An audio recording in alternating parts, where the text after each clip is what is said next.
욥기 10장 1절부터 13절까지 읽겠습니다. 내 영혼이 살기에 곤비하니 내 원통함을 발설하고 내 마음의 결혼대로 말하리라.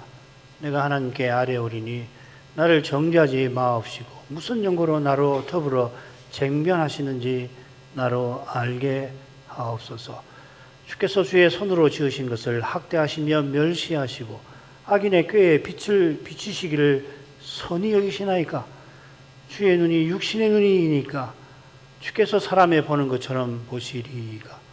주의 날이 어찌 인생의 날과 같으며 주의 해가 어찌 인생의 날과 같기로 나의 허물을 찾으시며 나의 죄를 사실하시나이까. 주께서는 내가 악하지 않은 줄 아시나이다. 주의 손에서 나를 벗어나게 할 자도 없나이다. 주의 손으로 나를 만드사 백체를 이루셨거늘 이제 나를 멸하시나이다. 기억하옵소서. 주께서 내 몸 지으시기를 흙을 뭉치듯 하셨거늘 다시 나를 티끌로 돌려보내려 하시나이까. 주께서 나를 젖과 같이 쏟으셨으며 엉긴 젖처럼 엉기게 하지 아니하셨나이까. 가죽과 살로 내게 입히시며 뼈와 힘줄로 나를 뭉치시고 생명과 은혜를 내게 주시고 권고하심으로 내 영을 지키셨나이다. 그런데 주께서 이것들을 마음에 품으셨나이다. 이 뜻이 주께 있은 줄을 내가 아나이다. 욥은 자기 날이 체부보다 빠르다며 자신이 하나님의 진노 아래에 있음을 괴로워하면서 내가 하나님께 대답함도 불가하다며 그분의 법정에 자기 사정을 아뢰 수 없음을 두려워합니다. 이 두려움, 괴로움과 두려움에 휩싸인 까닭에 내 생명을 천히 여긴다면서 주께서 속히 자기 생명을 거둬주시기를 간절히 바랐습니다. 마지막 단락 끝에도 그렇습니다. 5번째 10장 끝에도 이 내용이 나올 겁니다. 얼른 세상을 하시겠으면 하는 심정이 얼른 자기 날이 손살같이 빨리 사라진다고 괴로워하는 것과 모순처럼 보입니다만은 이 모순처럼 보이는 이 심정이 실은 욥이 메시아를 바라고 믿는 믿음에서 생긴 겁니다. 장차 메시아께서 오시면 틀림없이 약속하신 구원에 이르게 하실 것을 바라지만은 저 영원한 나라에 비추어 자신의 지금 현실 상황이 그 현실과 너무나 동떨어져 보이는 까닭에 생명이 곧 그칠 그 순간에도 두려움 없이 말할 수 있기를 구하는 겁니다. 하나님의 거룩한 통치가 그 현실에서도 자기에게 드러나기를 구하는 겁니다. 간절히 구하지만 나는 본래 그런 자가 아니라 하면서 하나님께서 자신의 사정을 헤아려 주시지 않는 그 현실에 비정함에 슬퍼합니다. 이게 지난 시간 살핀 부분이 되겠습니다. 셋째 부분, 마지막 부분이죠. 셋째 단락, 마지막 부분이라고 할 수 있습니다. 자, 이제 우리가 욥의 대답 중 넷째 부분 단락 살필 차례인데 줄거리 한번 보십시다. 1, 2절은 머릿말이 됩니다. 근심 중에 욥은 하나님께서 자기를 정죄하시는 이유를 여쭙습니다. 3절부터 6절까지는 특별히 하나님을 창조주로 부르면서 자신의 일을 바르게 헤아려 주시기를 구하고 있습니다. 한가운데서는 주께서 자기가 악하지 않은 것을 아십니다 하고서 자비를 구하고요. 8절부터 11절은 다시 이 창조주께서 자기를 지으신 것을 아뢰면서 진노를 거둬주시기를 구합니다. 맺은 말은 하나님 은혜를 고백하면서 그 은혜를 의지하며 자비를 구합니다. 이 넷째 부분은 이 둘째 부분과 마찬가지로 둘째 부분은 이 9장 5절부터 13절까지인데 욥이 창조주 하나님께서 자기 사정을 살펴주시기를 구하는 주제예요. 그래서 9장 10장 그 줄거리 보시면 둘째와 넷째의 창조주에 대한 내용이 나온다는 걸 알 수가 있죠. 그죠? 그래서 둘째 부분에서는 이 창조하시는 하나님에 관한 내용이 한가운데 나오고 여기서는 다섯으로 나눴을 때 둘째와 넷째의 그 내용이 나온다 하는 겁니다. 줄거리는 욥의 응답하고 거의 같으죠. 그죠? 참 기가 막힙니다. 그러니까 골격을 이루는 바로 앞에 줄거리입니다. 첫째 가운데 마지막에서 욥은 근심하며 하나님께 자비를 구하죠. 가운데 보면 자기가 악하지 아니한 것을 주께서 아신다. 아시는 사실에 호소하고서 은혜 베풀어 주실 것을 그리고 은혜 베푸신 것을 의지하죠. 그죠? 자, 이런 데서 그가 얼마나 깊은 근심 중에 있는지 짐작됩니다만은 맨 처음에 바로 그 깊은 근심을 밝히고 있습니다. 1, 2절로 가겠습니다. 내 영혼이 살기에 곤비하니 내 원통함을 발설하고 내 마음에 괴로운 대로 말하리라. 내가 하나님께 아뢰오리니 나를 정죄하지 마옵시고 무슨 연고로 나로 더불어 쟁변하신지 나로 알게 하옵소서. 내 생명을 천히 여긴다 했죠. 비슷하게 내 영혼이 살기에 곤비하다 하면서 바로 하나님께 기도합니다. 지난번 살핀 이 셋째 단락 9장 25절부터 35절에서 욥이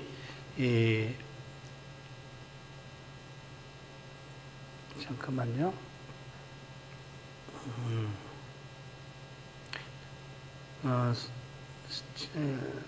셋째 부분은 14절부터 35절이고 25절부터 35절을 지난번에 배웠던 생각했죠. 욥이 짧게 기도했습니다. 27절부터 31절에 기도가 나옵니다. 이 기도는 자기가 얼마나 괴로우면 잠시나마 거기서 벗어날 길을 허망하게 생각하노라고 하나님께 아뢰는 내용이죠. 하나님만 자기 심정을 아실 줄 생각하고 친구들 앞에서 기도한 겁니다. 실제로 입을 열어서 기도한 건지 속으로 기도한 건지 잘 알기는 어렵습니다. 여기 2절 상반절까지도 욥이 친구들에게 말하는 것인지 속으로 말하는 것인지 사실 잘 모르겠습니다. 중요한 것은 욥에게 하나님 외에는 자기 사정을 호소할 데가 없는 그 현실이겠습니다. 그 현실이 내 영혼이 살기에 곤비하다는 표현에 잘 드러나고 있습니다. 이 곤비하다고 생긴 이 동사가 빌다스의 훈계에 한 번 더 나왔습니다. 그 믿는 것이 끊어진다 였습니다. 이 동사에 끊어진다는 뜻도 있고 아울러 무슨 뜻이 있는가 하면 여기서는 염증을 느낀다 하는 뜻이 있어요. 이 끊어진다 하고 염증을 느낀다는 게 다릅니다만 똑같이 욥의 비참한 현실을 잘 보여주죠. 욥은 자기가 난나를 저주했던 것처럼 더는 이처럼 살기 싫습니다. 그래서 욥은 내 원통함을 발설하리라 합니다. 이미 더 살기를 포기했으니 억울한 심정이나 한번 실컷 풀어보자 하는 거 아닙니다. 자기 영혼이 자기 삶을 싫어할 정도로 자기 눈앞의 현실이 지금까지 믿음으로 살아온 그것과 심히 어긋나 보이는 그것을, 그 원통함을 하나님께 아뢰려고 합니다. 그래서 여러분 이미 살폈지만 원통함보다 근심이 더 적절할 겁니다. 이 근심은 친구들에게 이미 털어놨지만 그들은 이해는 그냥 오해합니다. 이 오해 때문에 욥은 마음이 괴로운 상태입니다. 그 근심을 마음이 괴로운 중에 말하려는데 하나님께 아뢰는 겁니다. 아뢰려고 하는 거죠. 친구들은 무슨 말인지 욥을 오해하고 훈계하고 심지어 정죄합니다.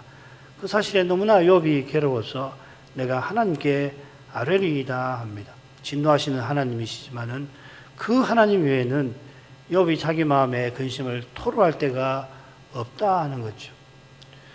참고로 내가 하나님께 아뢰오리니 하고 새긴 우리 한글 개역 성경의 번역을 받아들인다면은 1절도 이미 하나님께 아뢰는 내용으로 볼 수 있을 것 같아요. 저는 1절도 기도로 보고 싶습니다. 어떻게 보든 중요한 내용, 그렇게 중요한 내용은 아닙니다. 욥은 나를 정죄하지 마옵소서 하고서는 자비를 구합니다. 자비 구하는 욥이 얼마나 두려운지 셋째 단락 끝에 34, 35절 거기 잘 드러나 있죠. 하나님께서 매로 욥을 치시고 그 위험으로 두렵게 하시니까 욥이 두려워서 하나님께 아뢰기 힘들었다 했습니다. 그런 욥이 하나님께 지금 아뢰고 있습니다.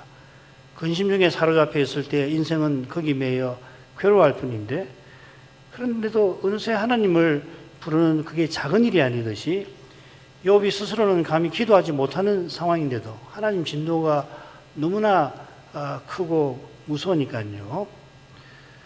그런데도 기도하는 이것은 실로 큰 일입니다. 이 일이 큰 것은 하나님께서 기도할 수 있게 또 기도하게 하시는 거기 있는 겁니다. 사람이 하나님께 기도하는 것은 오직 하나님이 그 길을 친히 여실 뿐 아니라 기도할 심정, 힘, 지혜를 주신 덕분이죠. 욥은 하나님께서 자기를 정죄하신다고 여기고 정죄하지 마옵소서 하고 처절하게 간구합니다마는 정작 하나님께서는 이 약한 욥을 통해서 악한 자 마귀의 참소를 무너뜨리고 계십니다. 인생이 욥만큼이 아니래도 고난을 겪을 때는 여러 가지 시험을 마주하고는 욥처럼 기도하곤 합니다. 성신께서 그런 비참한 기도, 탄식하는 기도를 통해서 하나님 뜻대로 우리를 위해서 간구하십니다. 욥은 마땅히 구해야 하는 줄 압니다만은 마땅히 구할 바를 알지 못하는 상태에서도 하나님께 나아갑니다. 욥을 순전하다 칭찬하시는 하나님께 나를 정죄하지 마옵소서 하고 처절하게 간구해야 하는 욥을 통해서 하나님께서는 인생의 죄를 영원히 기억지 아니하실 그 위대한 일을 이루고 계시는 것입니다. 우리 주님께서 이런 말씀을 통하여서 고난의 현실에서 주님만을 의지하라 하는 주의 자녀들들어 하나님만을 기다리라고 권고하시는 것입니다. 욥은 무슨 연고로 나로 더불어 쟁변하시는지 간절히 알고자 합니다. 이 쟁변이라고 하는 건 후대에 가면은 언약의 소송입니다. 하나님께서 거룩한 법정에 인생을 피고로 세우시는 겁니다. 욥의 판단이 맞는다면 무슨 연고인지 알게 하옵소서 하는 욥의 요구도 부당하다 할 건 아닌 것 같은데, 그러나 지극히 거룩하신 하나님 앞에서 우리 인생은 욥과 같은 겸비한 태도를 취할 수밖에 없습니다. 장차 하나님께서 복 주실 때도 결국 같은 심정을 가질 수밖에 없을 거예요. 하나님이 자기 아들을 아끼지 않고 내어주신 그 사랑이 우리를 그때에도 겸손히 만들 겁니다. 아울러서 하나님이 창조주와 대주제로서 그 압도하는 이 거룩한 영광을 지금 욥들어 보게 하시는 것입니다. 그 다음 가죠. 주께서 주의 손으로 지으신 것을 학대하시며 멸시하시고 악인에게 빛을 비추시기를 선히 여기시나이까. 주의 눈이 육신의 눈이니까 주께서 사람이 보는 것처럼 보시리이까. 주의 날이 어찌 인생의 날과 같으며 주의 해가 어찌 인생의 날과 같기로 나의 허물을 찾으시며 나의 죄를 사실하시나이까. 욥은 창조주와 피조물의 관계를 들어서 창조주께서 이 미천한 피조물의 사정 살펴주십시오 합니다. 욥은 자신을 주의 손으로 지으신 것이라 부릅니다. 여기 지으신 것, 나중에 넷째 부분에도 나오는데 다른 낱말입니다. 여기 이 낱말은 욥기 두 번 더 나오고 거기는 모두 수고라고 그렇게 되어 있습니다. 한 번은 수고라고 하고 한 번은 구로, 수고나 구로나 결국 같은 말이죠.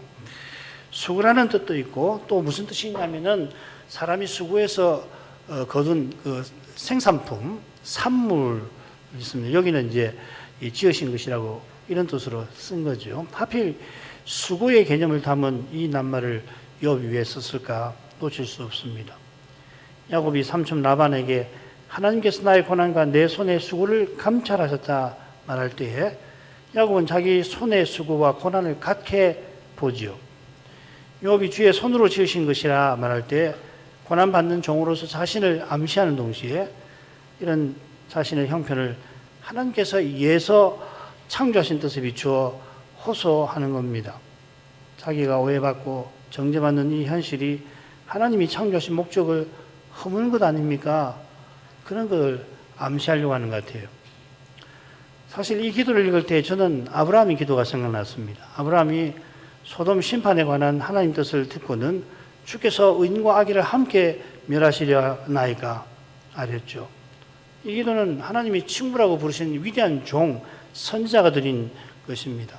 하나님께서 의와 공도를 아브라함에게 알리시고 아브라함은 알리신 그 뜻을 조차 누구보다 신실하게 살아간 까닭에 롯과 소돔을 위하여 이렇게 아뢰었던 겁니다. 그가 깨닫고 생각한 바로는 소돔을 멸하실 때 거기 사는 특별히 롯을 비롯해서 소돔 사는 의인들, 롯의 부족민들 가운데 여호와 신앙을 가진 사람들이 있을 텐데 그들도 함께 죽게 될 텐데 그런 일은 하나님의 경륜에 큰 장애가 될 수 있다고 생각해서 하나님 그렇게 하시면 안 되는 거 아닙니까? 했던 거죠. 똑같은 생각으로 그가 오래전에 부돌라오멜 대원정대를 추격해서 격파했죠. 이 큰 나라들이 조공받으려고 가나안 저기 사해 밑에 있는 약소 국가들을 침공을 했는데, 이런 식으로 큰 나라들이 무시로 자기 마음대로 이 가나안을 침공하게 되면은 하나님의 뜻을 이룰 이 가나안 큰 장애가 발생한다고 생각하고서 그런 큰 일을 감행한 거 아니에요. 아브라함처럼 욥도 자기 아내나 돌보며 살던 사람이 아니고 자신의 현실에서 하나님의 경륜을 생각했을 게 분명합니다. 육의 몸에 썩고 부끄러운 문제에 매이면 하나님의 뜻을 깨닫지도 받들지도 못합니다. 욥이 어떤 처지에 놓여 있는지를 헤아린다면 그런 처지에서 이처럼 기도하는 데서 그가 얼마나 순전한 믿음 가진 위대한 종인지를 우리가 짐작하게 됩니다. 아울러서 동방 사람 중 가장 뛰어난 욥도 당대 누구보다 하나님 뜻에 크게 쓰임받은 아브라함처럼 스스로는 마땅히 구할 바를 알지 못합니다. 아브라함이 하나님 친구로서 롯의 구원과 소돔의 멸망에 관하여 중보기도를 하면서 소돔의 의인이 50명은 있을 줄로 생각을 했습니다만 결국 10명도 없다는 것을 하나님의 대답에서 깨닫고는 기도를 하다가 멈춥니다. 롯이 구원받은 것은 아브라함이 구하는 거나 생각하는 것에 넘치는 거죠. 아브라함으로서는 감히 구할 수도 없었고 바라지만은 바라긴 했겠지만은 사실 바라는 이상으로 해주신 거죠.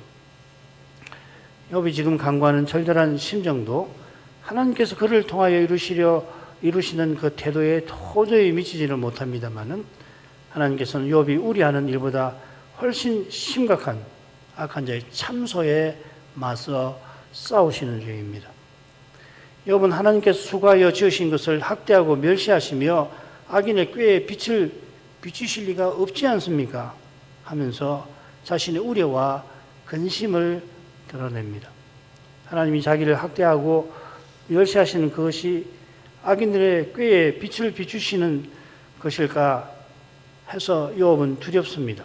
이 학대라는 말은 전도자가 차라리 세상에 태어나지 않는 것이 제일 좋다고 말한 그 악입니다.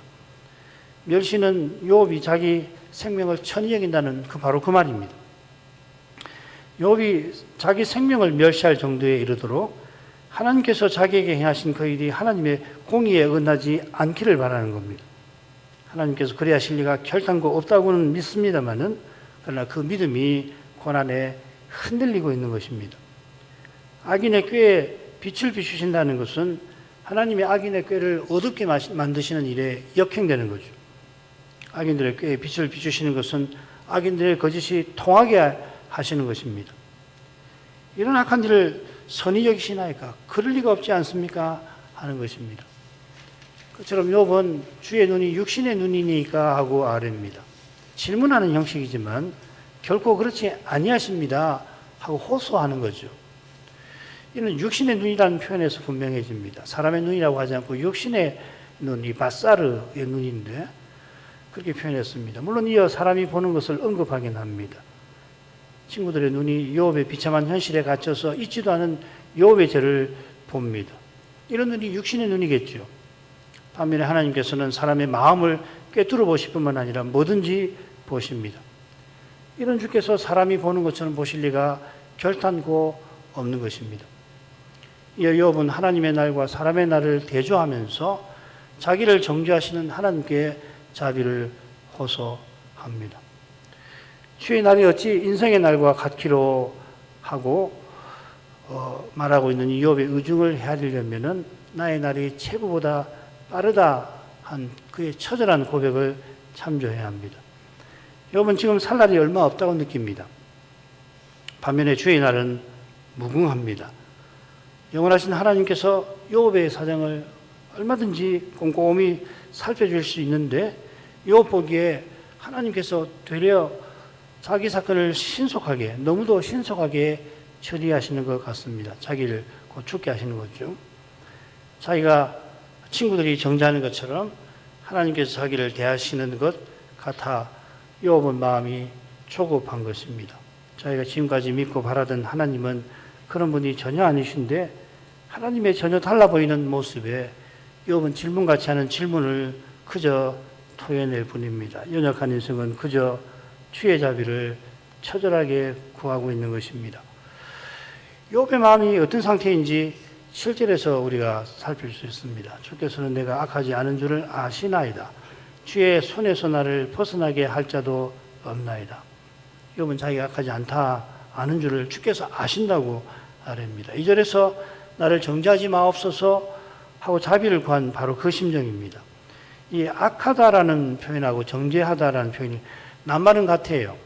이 동사의 용법이 두 가지, 여러 가지 있는데 다 다를 뿐입니다.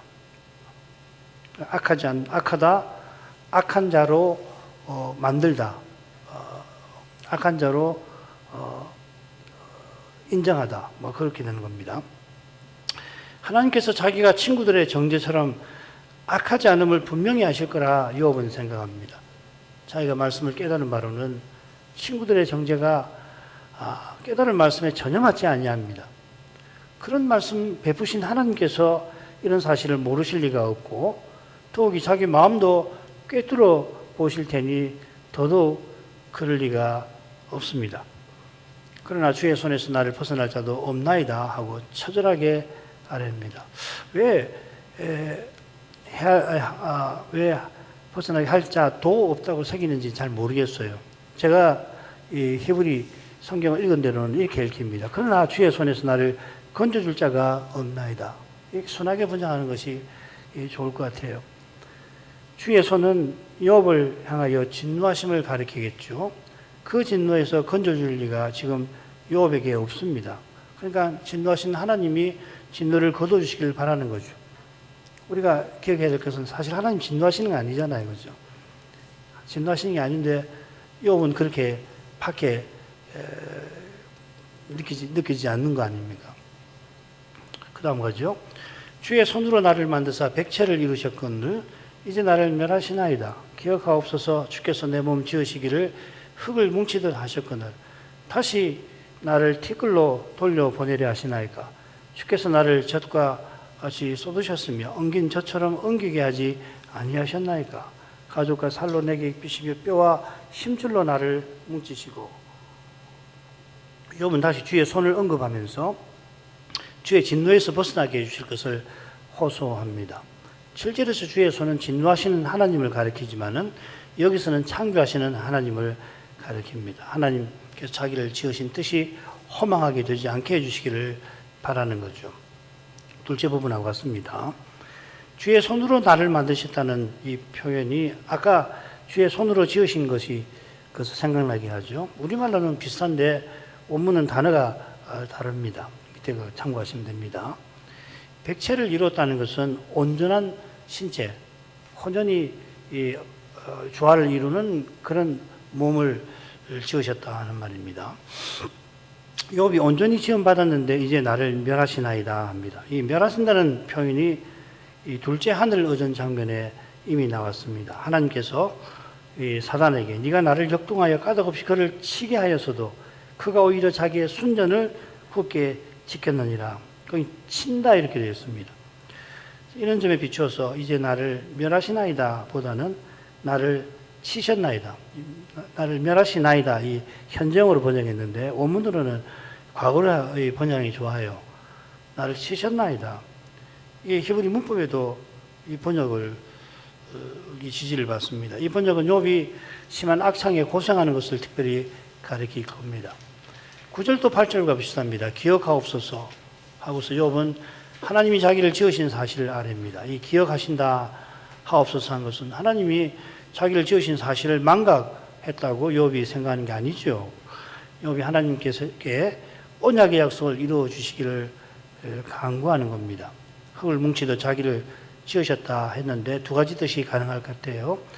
첫째로 창세 때 하나님이 아담을 선하게 지으신 사실을 가리키면서 하나님 나를 지으신 그 선한 뜻을 이루어 주옵소서 바라는 것 같습니다.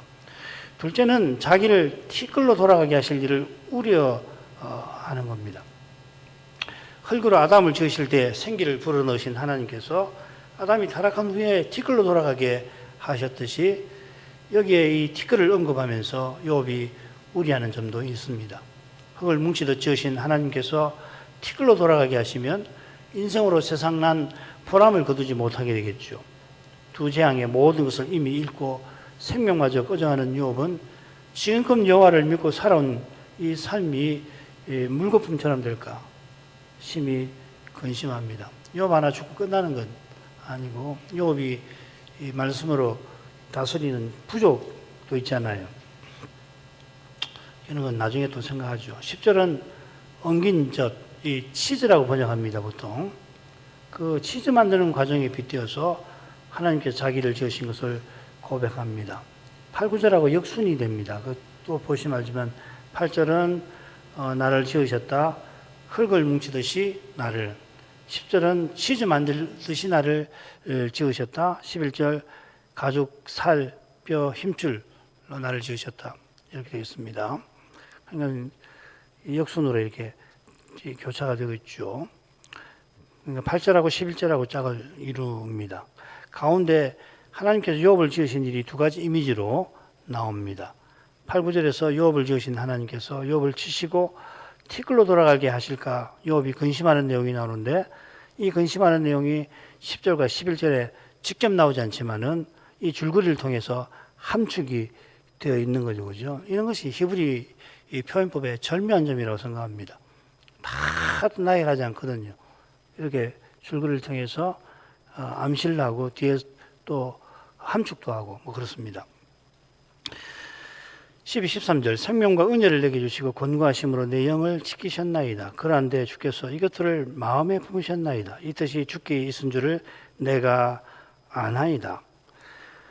욥은 다시금 7절처럼 하나님의 사랑을 바라고 자비를 구합니다. 생명과 은혜를 주셨다고 했는데 여기 은혜, 헤세드 많이 들으셨죠? 언약의 사랑을 가리킵니다. 생명은 이런 사랑을 받게 욥을 지으신 것을 세상에 나게 한 것을 뜻하겠죠. 나게 하시고 언약의 사랑을 베풀어 주신 것을 고백합니다. 생명과 은혜를 주셨던 것처럼 권고하심으로 내 영을 지키셨다고 고백합니다. 언약의 사랑으로 욥을 보살펴서 욥의 믿음의 길을 걷게 하신 것을 가리킵니다. 이 고백은 진노하시는 하나님께서 욥의 믿음마저 흔드시는 현실을 생생하게 보여줍니다. 이런 점에 비추어서 13절 내용을 보십시다. 그러한데 주께서 이것들을 마음에 품으셨나이다. 이것들이라고 하는 건 욥이 친구들에게 오해와 훈계와 정죄받는 현실과 붙어 있고 이 불행한 현실과 그 앞에 두 번 재앙당한 것을 통해서 하나님께서 욥에게 진노하시는 욥이 그렇게 여기는 사실을 가리킵니다. 욥은 이 뜻이 주께 있은 줄 내가 아나이다 하며 내가 악하지 않은 줄 아시는 하나님께서 자기를 이렇게까지 고난 당하게 하시는 사실에 좌절하는 겁니다. 하나님 내가 악하지 않은 줄 아시나이다. 그런데 하나님께서 이런 뜻이 있는 줄 이제 제가 압니다 이 말이죠. 절망에 사로잡히면서도 욥이 은혜 베푸신 사실을 알면서 하나님 자비를 호소합니다. 이것은 깊은 물에 빠져 지푸라기라도 잡는 심정과 얼른 비슷해 보이지만 그렇지 않습니다. 은혜로 주신 믿음의 처절한 간구인 것입니다. 시편 22편 시인이 욥과 같은 심정과 태도를 시의 처음에 보입니다. 8절에서 읽겠습니다. 내 하나님이여 내 하나님이 어찌 나를 버리셨나이까? 어찌 나를 멀리하여 돕지 아니하시며 내 신음하는 소리를 듣지 아니하시나이까? 나는 벌레요 사람이 아니라 사람의 해방거리요 백성의 조롱거리니이다. 나를 보는 자마다 다 비웃으며 입술을 삐죽이고 머리를 흔들며 말하되 저가 여호와께 어떠하니 구원하실 걸 저를 기뻐하시니 건지실 걸 하나이다. 오직 주께서 나를 모태에서 나오게 하시고 내 모친의 젖을 먹을 때 의지하게 하셨나이다. 내가 날 때부터 주께 맡긴 바 되었고 모태에서 나올 때부터 주는 내 하나님이 되셨사오니 나를 멀리하지 마옵소서. 환난이 가깝고 도울 자 없나이다. 시인이 곧 원수들에게 죽게 될 처지에 내몰려서 하나님께서 왜 자기를 버리셨는지 여쭙고는 자기 믿음이 조롱당하는 현실에 죽음의 고통을 맛봅니다. 그러나 조롱당하는 그 믿음이 하나님께서 주신 것이라는 것을 알으면서 주의 자비를 간절히 구합니다. 환난이 가깝고 도울 자 없나이다 한 것처럼 시인은 황소들과 사자들과 개들 같은 원수들에게 둘러싸여서 공격을 받고 그것도 모자라 벌거벗이 당하여서 마지막 남은 존엄성마저 짓밟힙니다. 우리 주님께서 시인처럼 고난받고 시인과 달리 주님은 십자가에서 아버지께 친히 버림받으셨습니다. 시인은 버림받은 거 아니죠. 결국 그렇게 생각한 거지만은 결국 건짐받잖아요. 이런 주님을 욥이 믿음으로 바라본 까닭에 처절하게 주의 은혜를 붙잡습니다. 사람 눈에 그의 기도가 허망하게 보이지만 믿음의 눈에는 소망의 빛이 그 기도에서 비칩니다. 그 기도가 욥을 두렵게 하는 진노의 하나님께서 욥으로 오실 메시아를 바라보게 하신 증거이기도 할 것입니다. 그만큼 하죠. 기도할 점을 읽겠습니다. 욥이 자신의 고난에서 하나님의 진노하심을 보고 믿음마저 흔들리는 두려움에 잡힙니다마는 놀랍게도 그의 믿음은 진노하시는 하나님의 은혜를 붙잡습니다. 이는 욥을 두렵게 하는 진노의 하나님께서 욥이 바라는 메시아를 통하여 하나님이 붙들어 주신 것이겠죠. 욥이 위대한 종이지만 하나님의 거룩하심을 다 헤아리지 못하는 까닭에 그러니까 오해를 하고 있는 거예요. 지금 하나님이 욥에게 뭐 진노하시는 거 아니잖아요. 연약한 욥을 통해서 메시아 보내시는 일을 실로 위대하게 이루고 계시는 것을 도무지 그가 헤아릴 수 없었던 겁니다. 믿음의 길에서 당장의 모든 것을 잃게 되는 현실에 인생은 낙담하고 그 현실에서 어찌할 바를 몰라 당황하고 두려워합니다마는 마땅히 구할 바를 어떻게 구해야 할지도 모르는데도 그러나 마땅히 구해야 할 줄을 느끼고 하나님의 자비를 간절히 구하는 이 기도가 이미 하나님께서 그리스도를 통해서 믿음을 붙드시는 생생한 동시에 우리 인생에게는 처절한 증거인 것입니다. 모든 것을 잃게 되더라도 아버지를 부르게 하시는 여기서 이미 그리스도를 얻게 하신 이 그리스도를 통해서 모든 것을 얻게 하실 실정이 드러납니다. 다시 오실 그리스도께서 우리 가운데 영광의 소망으로 계시는 이 신비한 진리는 이렇게 신비하게 고난의 방식으로 이루어져 갑니다. 사람 생각에는 이런 고난 없이 바로 그리스도와 같아지면 얼마나 좋을까 싶은데 그게 하나님의 거룩하신 뜻은 너무나 미치지 못하는 거죠. 이런 뜻을 비추시는 성신의 감화와 말씀의 거룩한 빛이 이 길을 걷는데 절실합니다. 오늘도 이런 은혜를 우리가 구해야 올 겁니다. 이 은혜는 말씀을 듣는 데서 믿게 하시고 그 믿음으로 얻는 거 아니에요. 이런 말씀이 우리 다음 세대에도 전파되게 해주시기를 구하는 것이 너무도 당연할 것 같습니다. 기도하십시다. 기도하겠습니다. 자비하신 아버지, 이날에도 주의 종 욥의 기도를 통하여서 인생이 고난 중에 기도하는 일에 관하여 조금 살필 수 있게 해주셔서 감사드립니다. 욥이 자신의 괴로운 현실에서 하나님의 진노하심을 크게 느끼고서 평생 하나님을 믿은 그 믿음이 흔들리는 두려움에 사로잡히게 됩니다마는 흔들리는 그 믿음이 진노하시는 하나님의 은혜를 붙잡도록 하시는 그 사실을 발견합니다.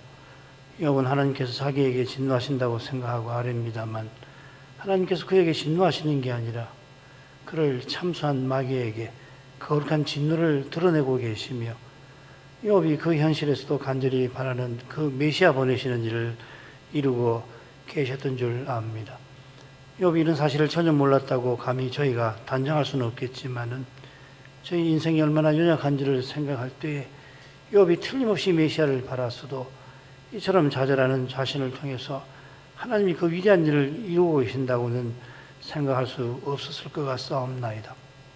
욥도 그러다 하면은 평범한 저희야 말할 것이 없나이다.